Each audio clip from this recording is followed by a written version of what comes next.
देवभूमि में मनाया गया बुराई पर अच्छाई का जीत का पर्व दशहरा। प्रदेश भर में जलाए गए रावण के पुतले। परेड ग्राउंड में हुआ कार्यक्रम का आयोजन। मुख्यमंत्री धामी ने दी प्रदेशवासियों को दशहरे की शुभकामनाएं।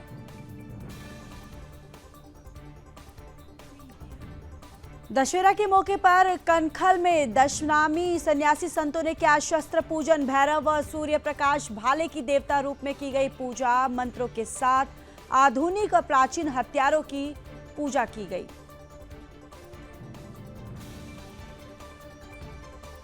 दशहरा दीपावली को देखते हुए दून पुलिस हाई अलर्ट पर। एसएसपी ने ग्राउंड जीरो पर किया स्थिति का जायजा। पुलिसकर्मियों को दिए अपराधों पर रोक को लेकर जरूरी दिशा निर्देश।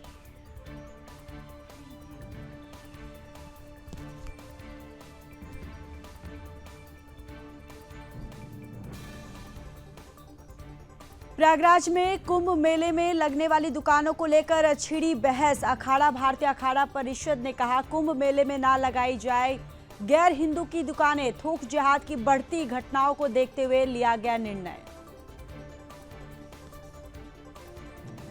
दिल्ली देहरादून हाईवे को लेकर केंद्रीय सड़क परिवहन राज्य मंत्री अजय टम्टा का बयान। दिल्ली देहरादून एलिवेटेड रोड विकास के लिए एक महत्वपूर्ण कदम। खोले जाएंगे पेट्रोल पंप और इलेक्ट्रिक वाहन चार्जिंग स्टेशन। डीएम मयूर दीक्षित की अध्यक्षता में हुई शिक्षा विभाग की समीक्षा बैठक। निर्माण परियोजनाओं का सर्वे कर बच्चों को योजना में शामिल करने के निर्देश। बेहतर शिक्षा स्वास्थ्य की ओर खास ध्यान दिया जाए।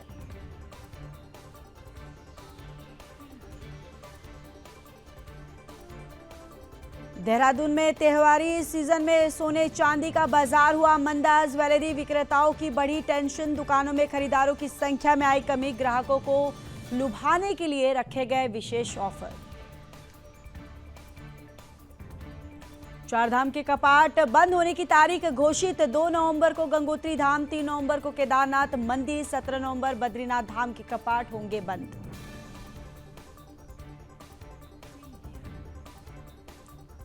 पुलिस ने मानव तस्कर अंतर्राज्यीय गिरोह का पर्दाफाश। 2 लोग गिरफ्तार। पुलिस ने 3 नाबालिग बच्चियों का रेस्क्यू किया। अलग अलग जगहों से दिल्ली लाई गई थी नाबालिग बच्चियां।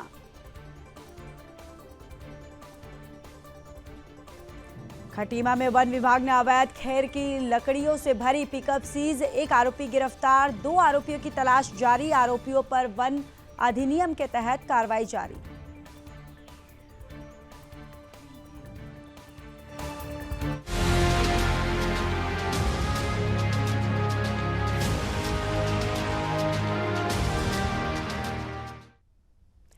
नमस्कार, आप देख रहे हैं सुदर्शन न्यूज। मैं हूं आपके साथ ज्योति यादव। चलिए बुलेटिन की शुरुआत करेंगे उत्तराखंड की खबरों के साथ।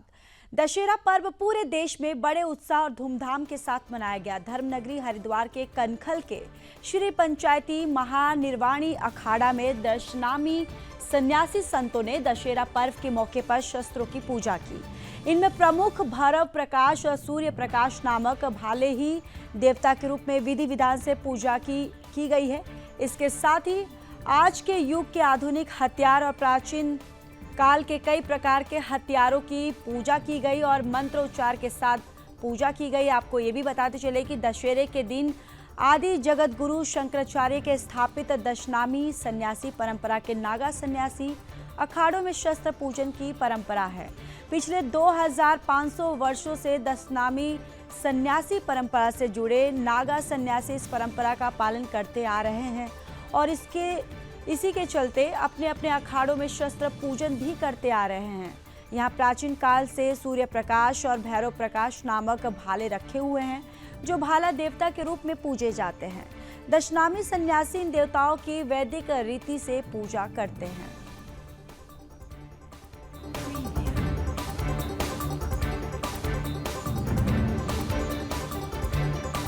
वैदिक परंपरा के अनुसार भारत में एक शस्त्र पूजन का विधान है। भगवान के जब भी अवतरण हुए उन्होंने मनुष्य शरीर धारण किया है, तो ऐसी परिस्थितियां जब भी आई तो भगवान ने स्वयं शस्त्रों को धारण किया है। जैसे भगवान श्री राम का अवतार हुआ तो वह ऋषि विश्वामित्र के द्वारा अनेकों दिव्य अस्त्रों को भगवान को धारण कराया गया। राष्ट्र, धर्म, गो, ब्राह्मण और साधु की रक्षा के लिए शस्त्रों का धारण करना अनिवार्य है। इसी प्रकार से भगवती जगदम्बा ने अपना अवतार लिया तो महिषासुर, शुंभ, निशुंभ आदि अनेकों दैत्यों का उन्होंने वध किया। नवरात्रि के पावन इस समापन के अवसर पर भगवान श्री राम के द्वारा लंका पर विजय के बाद में विजयदशमी का पर्व मनाया जाता है। आदि जगतगुरु शंकराचार्य की नागा सन्यासियों की जो परंपरा है, भगवान श्री कपिल महामुनि जी, इष्ट देवता श्री पंचायती अखाड़ा महानिर्वाणी के नेतृत्व में प्रतिवर्ष की भांति इस वर्ष भी ये शस्त्र पूजन का आयोजन किया गया। तो आज के वर्तमान समय में सांकेतिक रूप से राष्ट्र, धर्म, गौ, ब्राह्मण आदि की कभी ऐसी परिस्थिति आती है तो सन्यासियों ने एक योद्धा के रूप में धर्म की रक्षा की है।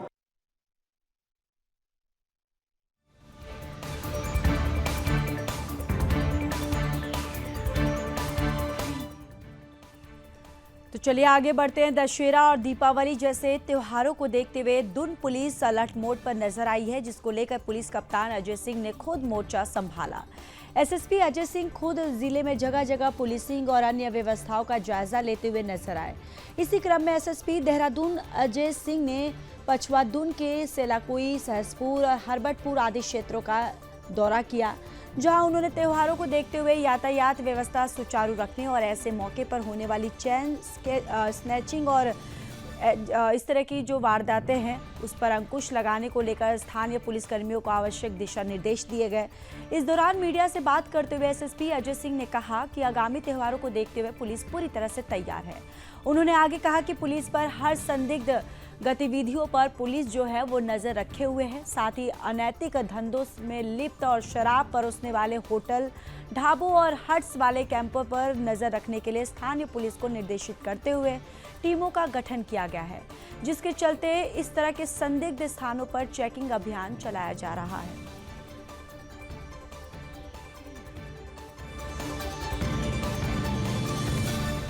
हाँ, देखिए जिस तरह का त्योहार का सीजन अभी चल रहा है इसमें, और आगे भी दशहरा भी है, दिवाली भी है, उसको देखते हुए शहर देहात में सभी पुलिस को अलर्ट रखा गया। खासकर बाजारों में इस तरह से क्रियाशील रहे, वहाँ घूमे वहाँ पर, और साथ ही साथ पैदल भ्रमण करें। और कुछ पछवा दूर में जैसे देखा होगा आपने, पहले अवैध अतिक्रमण और इस तरह की शिकायतें आई थी, जिस पर कार्रवाई के लिए भी यहाँ बताया गया था। और अब एक काफी सारे समय से कुछ शिकायतें आ रही हैं कि यहाँ पर कुछ तरह के इलीगल हट्स बन गए हैं, जहाँ पर एक्स्ट्रा या तो रूम बन गए जहाँ पर शराब पीने की या अवांछनीय गतिविधि की शिकायत मिली है। क्योंकि आज इस पर स्पेशली जो इनपुट था उस पर अलग अलग टीमें बनाई गई हैं, खासकर त्योहार को देखते हुए भी कहीं कोई ऐसी अप्रिय घटना भी ना हो। और इस तरह के जो इलीगल कंस्ट्रक्शन करके यहाँ पर जो छोटे छोटे जो देखा गया कि ढाबे हैं उसमें अवैध रूम टाइप के बनाए गए या बैठने के रूम बनाए गए हैं, जो कहीं ना कहीं गलत गतिविधियों के लिए यूज हो रहे हैं। ऐसी काफी सारी शिकायतों को आज बताया गया यहाँ पर, और अलग अलग पुलिस टीम वहाँ पर चेक कर रही है कि किन कारणों से वहाँ पर क्या एक्टिविटी चलती है, और अगर कोई गलत आदमी पाया जाएगा या कोई गलत एक्टिविटी पाई जाएगी तो उसके विरुद्ध कार्रवाई के लिए भी बताया गया है। देखिए, ये हमारा पंचम दशहरा उत्सव है और हम लोगों की पूरी तैयारी है।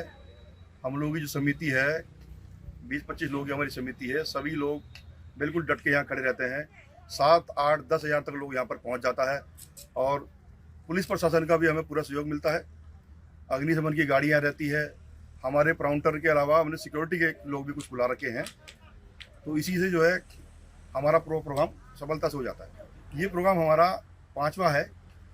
बीच में 3 साल हमारा प्रोग्राम नहीं हुआ कोरोना की वजह से, तो पंचम दशहरा उत्सव हम लोग मना रहे हैं। हम लोगों ने 3 पुतले बनाए हैं और सबसे बड़ा पुतला रावण का होता है 50 फुट का, फिर 45 फुट का है कुंभकर्ण का, 40 फुट का है मेघनाथ। कार्यक्रम हमारा 5:30 से स्टार्ट हम सोच रहे हैं करने की लगभग, लेकिन 6 बजे हमारा प्रोग्राम शुरू हो जाएगा और लगभग 9 बजे तक प्रोग्राम चलता है। लास्ट में हम जो है इस बार पुतला दहन के बाद जो है हमारी आरती राम दरबार जो लगेगा, पुतला दहन के बाद लगेगा। 9 बजे तक हमारा प्रोग्राम समापन हो जाएगा। तो वहीं चारधाम के कपाट बंद होने की तारीखें घोषित कर दी गई हैं। आपको बताते चले कि गंगोत्री धाम के कपाट शीतकाल के लिए बंद होंगे। 2 नवंबर को अन्नकूट पर्व के अभिजीत मुहूर्त पर दोपहर 12:14 में धाम के कपाट बंद होंगे। कपाट बंद होने के बाद मां गंगा के शीतकालीन प्रवास मुखबा गांव में उनके दर्शन होंगे। केदारनाथ मंदिर के कपाट 3 नवंबर को बंद होंगे। इसके साथ ही बद्रीनाथ धाम के कपाट 17 नवंबर और यमुनोत्री धाम के कपाट जो है वो भैया दूज के दिन बंद कर दिए जाएंगे। तो देखिए, चार धाम के कपाट की बंद करने की जो तारीखें हैं उसका ऐलान हो गया है। 3 नवंबर को बंद हो जाएंगे केदारनाथ मंदिर के कपाट और 17 नवंबर को बंद होंगे बद्रीनाथ धाम के कपाट। भैया दूज के दिन बंद हो जाएंगे यमुनोत्री धाम के कपाट, जहां चार धाम के कपाट बंद होने की जो तारीख है वो घोषित कर दी गई है।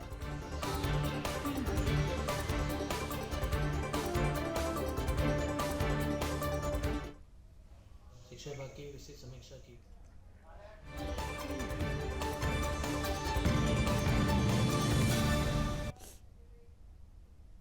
तो चलिए अब खबरों में बात कर लेते हैं नई टिहरी की, जहां नई टिहरी जिलाधिकारी मयूर दीक्षित की अध्यक्षता में शिक्षा विभाग के केंद्र और राज्य सरकार के अंतर्गत संचालित कई योजनाओं की समीक्षा बैठक आयोजित की गई। जिलाधिकारी ने कई शिक्षा नीति के किसी योजना को लेकर निपुण भारत कार्यक्रम के तहत सभी बीओ को निर्देश दिए कि 5वीं तक ऐसे सभी बच्चे जो पुस्तक को पढ़ नहीं पाते हैं चिन्हित कर उन पर विशेष ध्यान देकर 100% रीडिंग करवाना सुनिश्चित करें।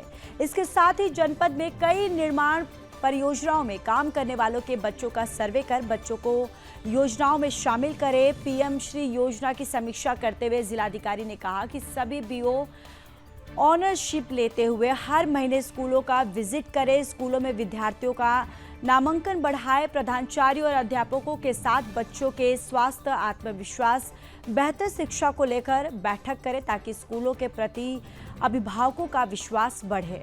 निर्माण कार्य की मॉनिटरिंग करते हुए ये काम किया जाए। तो देखिए, डीएम की अध्यक्षता में समीक्षा बैठक का आयोजन हुआ, जहां पर शिक्षा विभाग की कई योजनाओं को लेकर इस बैठक में चर्चा की गई है, जहां निर्माण परियोजनाओं का सर्वे कर बच्चों को शामिल किया जाए, इस पर भी चर्चा की गई और छात्रों की बेहतर शिक्षा पर ध्यान भी दिया जाए।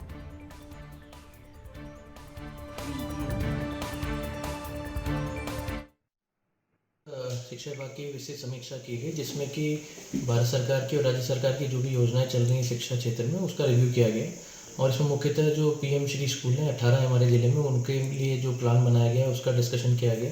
साथ ही आने वाले जो बोर्ड परीक्षा हैं 2024-25 में, उसमें हमारे पिछले साल से इस साल हमने बेहतर रिजल्ट दिया है टैली करवाने, उसको और कैसे बेहतर किया जाए और टॉप 3 में हम पूरे स्टेट में आ सके 10th और 12th में, उसके लिए एक रूपरेखा बनाई गई है। साथ ही जो अन्य योजनाएं जैसे मिड डे मील की योजनाएं हैं या फिर जो डिजिटल लिटरेसी के बारे में बातचीत की गई, उसमें हमने एक विस्तृत सर्वे कराया है डिस्ट्रिक्ट में 140 स्कूलों का और उसमें हम लोग मॉडल 140 स्कूल बनाना चाह रहे हैं जहाँ पर सारे IT टूल्स अवेलेबल हों बच्चों के लिए, तो उसके बारे में भी यहाँ पर डिस्कशन किया गया।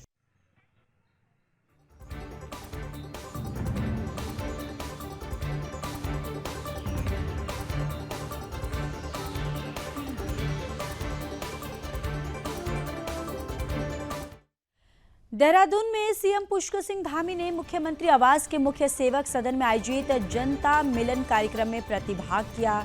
इस दौरान प्रदेश भर से आए हर वर्ग के लोगों, महिलाओं, पूर्व सैनिकों, किसानों ने मुख्यमंत्री से भेंट की। इस अवसर पर लोगों ने अपनी कई समस्याएं मुख्यमंत्री को बताई। मुख्यमंत्री ने अधिकारियों को निर्देश दिए कि लोगों की समस्याओं का प्राथमिकता के आधार पर जल्द से जल्द निदान किया जाए। मुख्यमंत्री ने कहा कि जनता की समस्याओं का निस्तारण हमारी सरकार की सर्वोच्च प्राथमिकता है।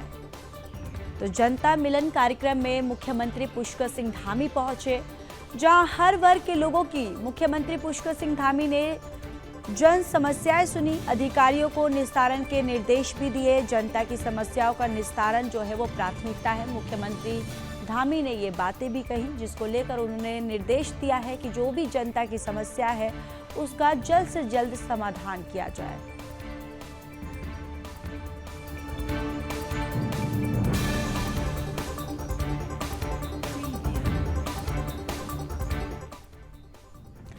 तो चलिए अब खबरों में आगे बढ़ते हैं, बात कर लेते हैं हरिद्वार की, जहां हरिद्वार जिला कारागार से 2 कैदियों के फरार होने की घटना से प्रशासन में हड़कंप मच गया। फरार कैदियों में एक कैदी पंकज हत्या के मामले में आजीवन कारावास की सजा काट रहा था और दूसरा कैदी राजकुमार विचाराधीन कैदी था।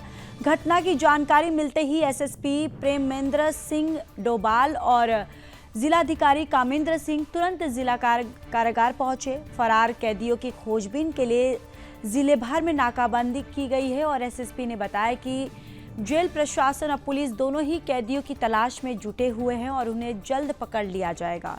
मौके पर फॉरेंसिक टीम और डॉग स्क्वाड को भी बुलाया गया है और सुराग जुटाने के लिए जांच शुरू कर दी गई है। ऐसे में जेल प्रशासन की लापरवाही और सुरक्षा में खामियों पर सवाल खड़े हो रहे हैं। एसएसपी ने जेल अधिकारियों से घटना की पूरी रिपोर्ट जो है वो तलब की है और फरार कैदियों की तलाश के लिए बड़े पैमाने पर अभियान चलाया जा रहा है। प्रशासन ने सुरक्षा व्यवस्था को कड़ा करने के निर्देश दिए और जल्द से जल्द कैदियों को पकड़ने का आश्वासन दिया।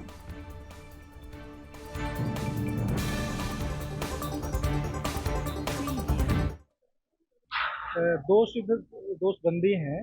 एक पंकज है जो रूसी का रहने वाला था, हत्या के केस में निर्दोष था, और दूसरा जो था वो एक राम कुमार था जो गोंडा का रहने वाला है और ये अपहरण और फिरौती के मामले में दोषी था। ये दोनों कल यहाँ से पलायन कर गए हैं और लोगों ने निरीक्षण किया है कप्तान साहब ने, तो इसमें ये पाया गया है कि जेल प्रशासन की लापरवाही है। अंदर एक निर्माण कार्य चल रहा है, वहाँ पे एक सीढ़ी पड़ी हुई थी, तो वो सीढ़ी का यूज किया इन लोगों ने, और अंदर रामलीला भी चल रही थी, तो जो इनके वरिष्ठ अधिकारी थे वो सब लोग रामलीला में बिजी थे, इनके जो होमगार्ड्स वगैरह ड्यूटी पे थे वो भी रामलीला में बिजी थे, तो उसका मौके का फ़ायदा उठाते हुए उन लोगों ने सीढ़ी का और अपने कपड़ों का यूज़ किया, वो दोनों यहाँ से फरार हो गए। तो इसमें FIR दर्ज हो गई है सदगुरु थाने में, पुलिस इन्वेस्टिगेशन कर रही है। उसके अलावा डिपार्टमेंटल इंक्वायरी और मैजिस्ट्रेट जांच भी इसकी कराई जाए।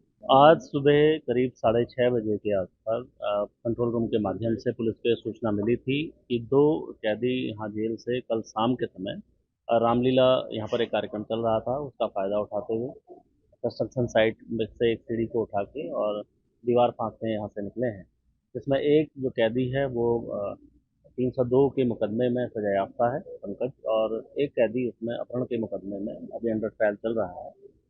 इन दोनों की तलाश हम लोगों के द्वारा की जा रही है और जो संबंधित जो धाराएं हैं उसका अभियोग पंजीकृत थाना सिरपुर में किया गया है।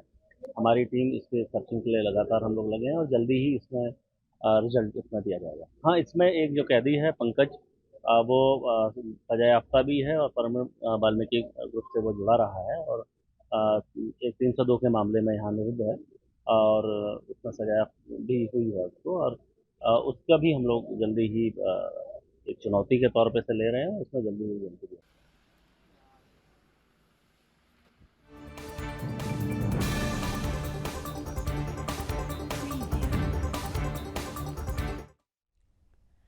दशहरा पर्व के अवसर पर परेड ग्राउंड देहरादून में मुख्य कार्यक्रम का आयोजन किया गया। राज्य के मुख्यमंत्री पुष्कर सिंह धामी मुख्य अतिथि कार्यक्रम में शामिल हुए। आपको बताते चले कि बन्नू बिरादरी दशहरा कमेटी के बाल विवाह संघ की ओर से इस बार परेड ग्राउंड के खेल मैदान में रावण दहन किया गया। इस बार रावण का कद घट गया है जबकि लंका बड़ी हो गई है। पिछली बार परेड ग्राउंड में 131 फीट ऊंचे रावण के पुतले का दहन किया गया था। बन्नू बिरादरी दशहरा कमेटी के प्रदेश महामंत्री हरीश डोरा ने बताया कि समिति की ओर से परेड ग्राउंड के खेल मैदान में रावण के पुतले के साथ लंका का दहन हुआ, जिससे पहले हर बार की तरह भव्य शोभा यात्रा निकाली गई। इस बार रावण दहन के लिए पुतले को दिल्ली से बनवाकर मंगाया गया था। साथ ही मुख्यमंत्री पुष्कर सिंह धामी कार्यक्रम में बतौर मुख्य अतिथि शिरकत की।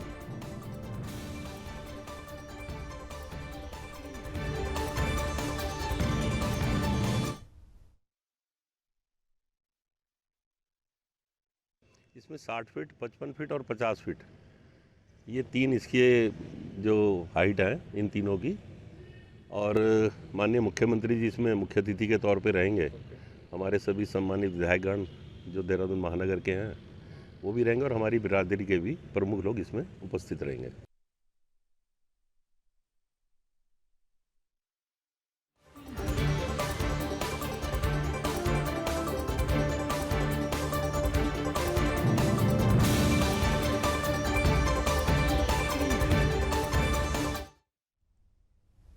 देवभूमि उत्तराखंड सहित राजधानी देहरादून में दीपावली के त्योहारों को लेकर ज्वेलरी शॉप में खरीदार जो है वो कम पहुंच रहे हैं। हालांकि ज्वेलरी खरीदने वालों को भीड़ उनकी जो पिछले सालों के मुकाबले काफ़ी कम हो गई है। इसके पीछे की वजह जो है वो सोने चांदी के दामों में इजाफा बताया जा रहा है और जिसका जिक्र जो है वो ज्वेलरी विक्रेता भी कर रहे हैं। हालांकि तमाम ज्वेलरी विक्रेताओं ने ग्राहकों के लिए विशेष ऑफर भी रखे ताकि ग्राहक जो है वो ज्वेलरी शॉप में पहुंचकर ज़्यादा से ज़्यादा ज्वेलरी खरीदे, जिससे व्यापारियों का मुनाफा हो सके। हालांकि दीपावली के त्योहारों में अभी कुछ दिन बाकी है, लेकिन ये देखने वाली बात होगी कि त्योहारों में नजदीक आते ही सोने चांदी के व्यापार पर क्या असर पड़ता है। तो त्योहारी सीजन में सोने चांदी की जो बाजार है उसमें गिरावट देखने को मिली है। मंदे बाजार को लेकर जो ज्वेलरी विक्रेताओं को यहाँ पर बड़ी टेंशन हो रही है। दुकानों में खरीदारों की जो संख्या है वो पिछले के मुकाबले उनमें कमी आई है। विक्रेताओं ने ग्राहकों के लिए उनको लुभाने के लिए विशेष ऑफर भी रखे हैं।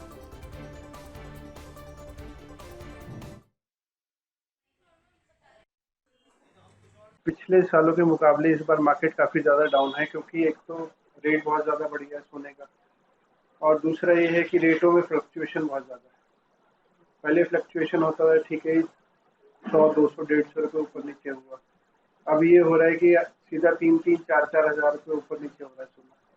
तो उस वजह से भी काम में बहुत फ़र्क पड़ा। जब तक कि रेट स्टेबल नहीं होंगे और थोड़े से रेट कम नहीं होंगे तब तक मार्केट उठ नहीं सकती। देखिए, सोने के रेट्स में बहुत ज़्यादा फर्क आया है। सोना और चांदी दोनों इस वक्त काफ़ी हाइट पे चल रहे हैं, पर स्टिल जो लोगों की डिमांड है और सब चीज़ है वो तो अपनी जगह है। पर यह है कि जिसने 20 ग्राम लेना है वो 10 ग्राम ले रहा है, और लाइट वेट की ज्वेलरी की बहुत ज़्यादा मार्केट में डिमांड है। तो गोल्ड के रेट्स के ऊपर जाने की वजह से अब जिसने शादी में 20 ग्राम का सेट देना है वो 10 ग्राम का देने में बिलीव कर रहा है कि चलो 10 ग्राम का देके काम तो निपटा उससे। त्योहारी सीजन में थोड़ी बहुत जो है ग्राहकों की खरीदारी बढ़ रही है, आपको लगता है कि जो सोने की कीमतों पर? देखिए, सरादों से पहले तो काफी अच्छा काम था।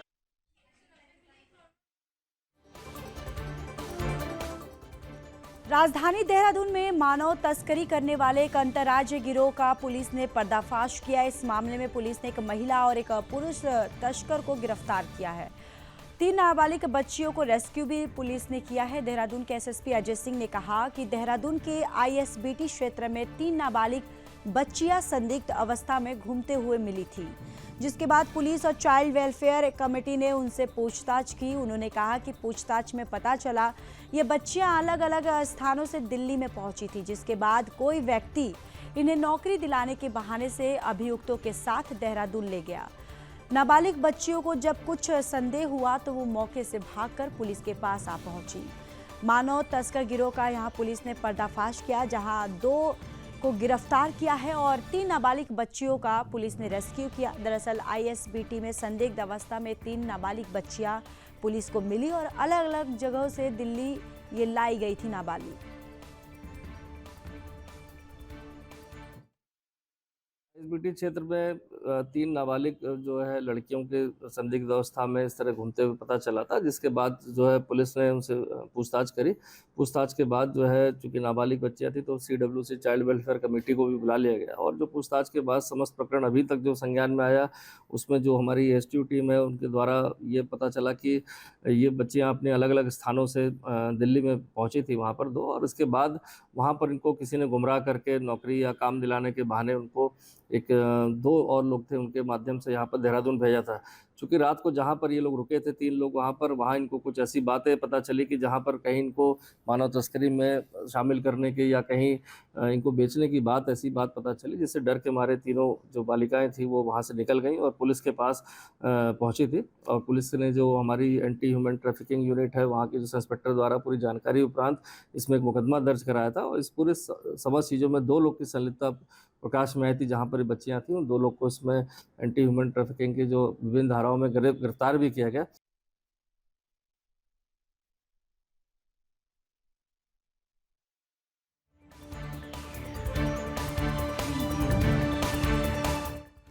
केंद्रीय सड़क परिवहन राज्य मंत्री अजय टम्टा ने दिल्ली देहरादून एलिवेटेड रोड को विकास के लिए एक महत्वपूर्ण कदम बताया।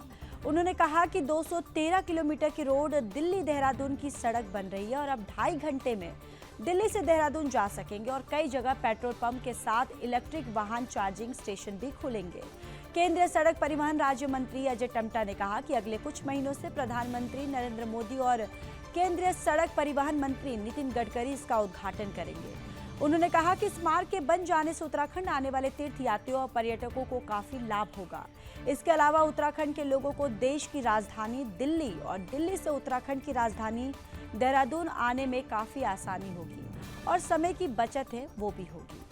तो देखिए, दिल्ली देहरादून हाईवे को लेकर अजय टम्टा का ये बयान जो है वो सामने आया, जहां दिल्ली देहरादून एलिवेटेड रोड विकास के लिए अहम कदम है उन्होंने बताया।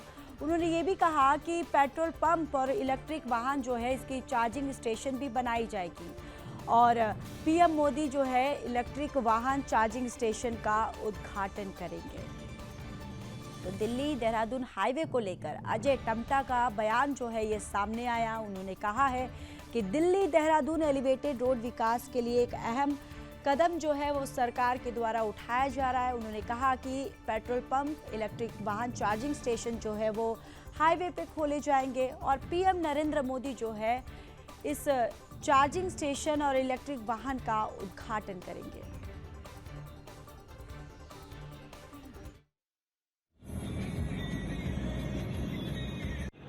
देखिए, अपने आप में ये रोड हमारा बहुत तेज़ गति से देहरादून दिल्ली का ये जो एलिवेटेड रोड और बहुत सारी जगह पर इसकी सुख सुविधाओं को देखते हुए रोड का निर्माण हो रहा है। अगले कुछ महीनों में हम इसका शुभारंभ माननीय प्रधानमंत्री जी आदरणीय नितिन गडकरी जी के नेतृत्व में करेंगे और ये अपने आप में हर्ष है कि इस रोड में सभी सुख सुविधाएं यानी कि वे साइड इम्यूनिटीज़ का भी ध्यान रखा गया है, जिसमें कि पेट्रोल पंप हैं। इसमें हम 10 साइडें हम लोग ने डिपार्टमेंट के माध्यम से हम उसको दे रहे हैं। उसमें इलेक्ट्रॉनिक व्हीकल चार्जर भी है, ईवी चार्जिंग स्टेशन भी रहेंगे और लोगों को भी वहाँ पर आ करके उन जगहों पर अपने जो सुविधाओं से संबंधित है उस सारी चीज़ों का ध्यान इस रूट में रखा गया है।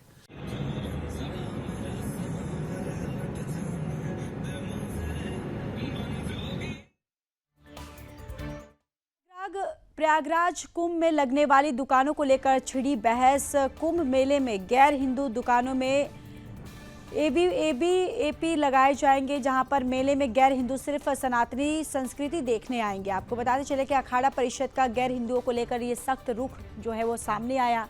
उन्होंने कहा है कि महाकुंभ में आए संतों भक्तों के साथ धोखा ना हो और ये जो है एबी और एपी के द्वारा ये बोली गई है। उन्होंने कहा है कि खाने में गंदगी करने वालों पर सख्त कार्रवाई हो। अखाड़ा भारतीय अखाड़ा परिषद ने ये बड़ा फैसला लिया है। तो जनवरी में प्रयाग कुंभ से पहले वहां लगने वाली दुकानों को लेकर नई बहस जो है वो अब छिड़ गई है। दरअसल अखाड़ा परिषद ने कुंभ मेला क्षेत्र में गैर हिंदू की दुकानों को लेकर सख्त रुख अपनाया।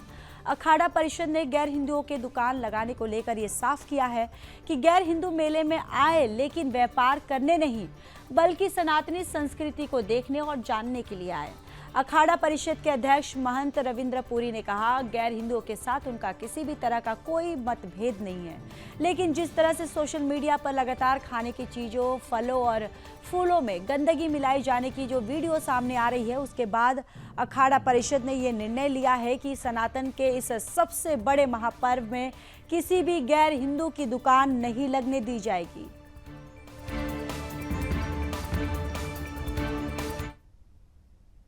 उत्तराखंड की बुलेटिन में फिलहाल के लिए बस इतना ही। बाकी देश और दुनिया की तमाम बड़ी खबरों के लिए देखते रहिए सुदर्शन न्यूज़। जय हिंद।